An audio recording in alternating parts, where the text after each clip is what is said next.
Let's do a little bit of storytelling. So I just came back from a 10-day Vipassana meditation retreat. If you've never heard of this, it is a technique that is practiced to help liberate our own selves from what he calls the miseries, the pains, the struggles that you have in your life.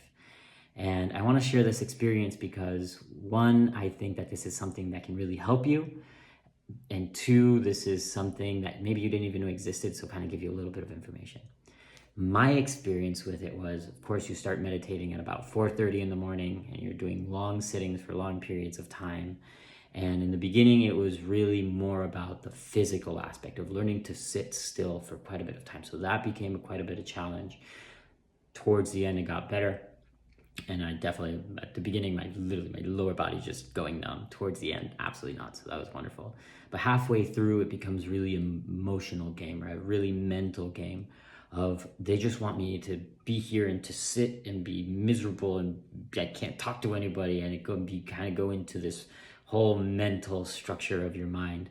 But if you really follow the meditation, if you really understand what the instructor is trying to say and really practice it and do it in your own self, it is something that can really help you. For me, what ended up happening is I had this one instance where I literally felt a kick from somebody who had bullied me when I was 10 years old, and how that pain stuck with me, and that manifests into anger, and that anger has been manifesting in my life since then.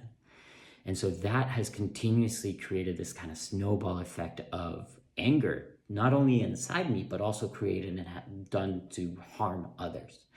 And what happens is when you realize that in the middle of the meditation, you're able to actually kind of grab it and dissolve it, and it kind of remove it from your own body.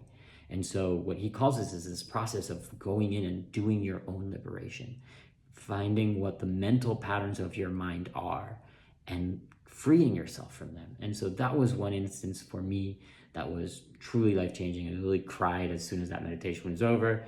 And it's truly impactful because I can now sense my whole body even just being lighter, just being a little bit more free. And there's still a lot more work to be done. It's definitely not a process for the faint-hearted. It is a process if you're maybe struggling that can really, really help you to continuously you free yourself. You don't need anybody else. You're the only one that can actually do the work.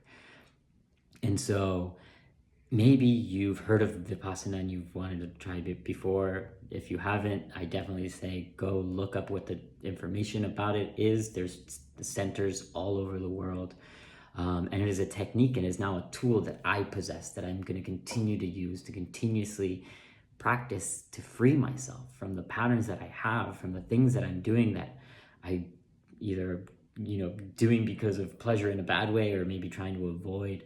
And so you're using this technique to continuously evolve and continuously do things that you're doing them because they're actually really good for you. You're doing them because they're good for you and they're also good for others. And that creates a life of true happiness, a life of true liberation. So if you have any questions down below, drop them down below. I'll answer them. If you want me to create another video a little bit deeper about what the technique is actually like, we can talk about that as well. If you've ever done a Vipassana meditation, let me know what your experience was. I'd love to connect with you as well.